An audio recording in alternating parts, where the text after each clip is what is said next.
Hello everyone. Today we are going to talk about a very important and interesting topic, inventory valuation. So, let's get started. Just have a look at this image.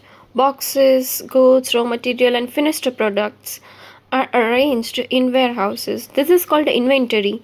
Everything a business keeps to sell or use in making products is an inventory.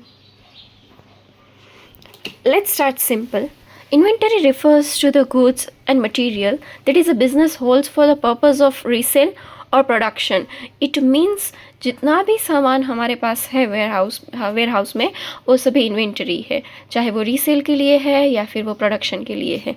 Inventory is the stock of items a company owns that are either ready to sell, it means finished good, work in progress, it means being produced and used to make products, it means raw material. Now let's understand the main topic. Inventory is it means all the goods. So inventory जो है वो बहुत बड़ी term है और raw material, work in progress, finished good उसकी छोटी छोटी टर्म होगी. Now let's understand what is the raw material is. So it is used to make a products. For example, cotton is a raw material for a textile company.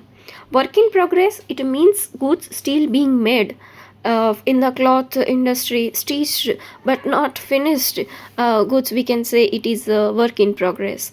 And finished good are ready to sell products in a shirts packed and waiting in the store for the cloth industry, so it is a finished good.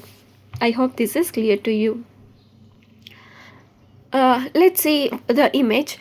It is showing the racks filled with finished good. This gives us a visual idea of what business inventory looks like, whether it's a big factory or a small retail shop. Now comes the main question. What is inventory valuation?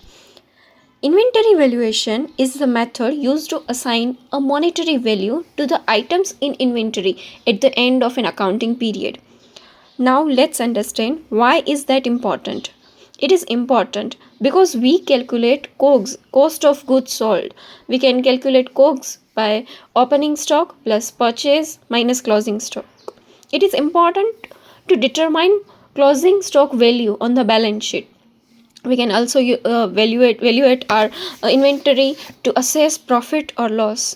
And we are also following accounting standard. For example, accounting standard 2 in IFRS to evaluate inventory. So inventory valuation ensures that our books shows the correct financial position. Now let's understand the objectives of inventory valuation. We calculate COGS to know how much it costs to sell goods. We find closing stock value. It shows correct stock in balance sheet. We follow accounting standard and we use accepted methods like FIFO, LIFO, WA, etc. Show correct profit or loss. By evaluating inventory, we are avoiding under or overspending profits. It is also help to take a decision, for example, plan purchasing, pricing, stock levels, etc. It is also helpful to compute taxes, and it is also useful for auditing purpose. There are two systems business use to record inventory. First is periodic inventory system and second is perpetual system. In a periodic inventory system, inventory is not tracked continuously. Instead, the business counts the inventory at the end of a specific period. For example, monthly, quarterly, and yearly. In a perpetual inventory system, inventory is updated continuously. It means day to day.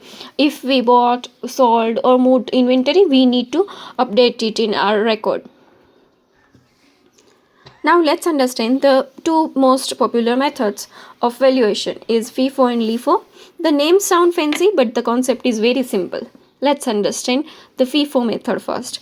It means first in, first out. The oldest inventory first purchased is sold first in a FIFO method. Goods that were purchased first are used or sold first, obviously. It is generally useful for the perishable goods. Let's take example.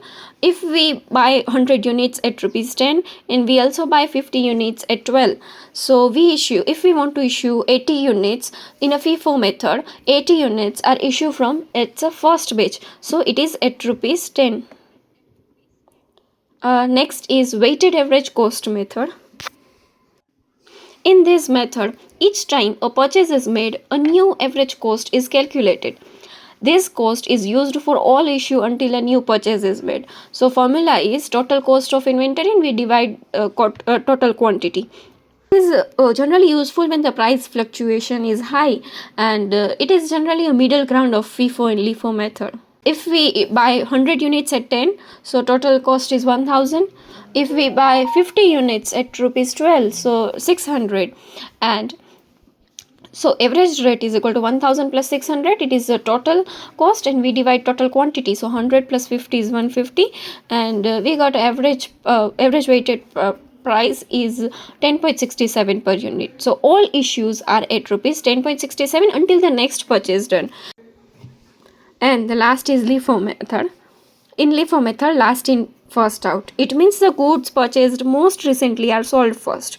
So the stock left in hand is from the oldest page only. It is generally used for the tax benefit in inflationary period. Now take an example. Buy 100 units at 10 again.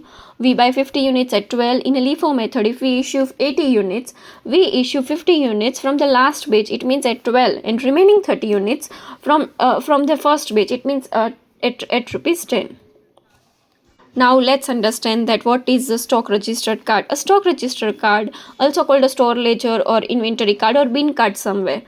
It is just record quantity and cost of stock. It means we received an inward of stock, quantity and cost of stock issued. It means outward of stock, and the balance remaining after each transaction. It helps in applying inventory valuation methods like FIFO, LIFO, and weighted average method.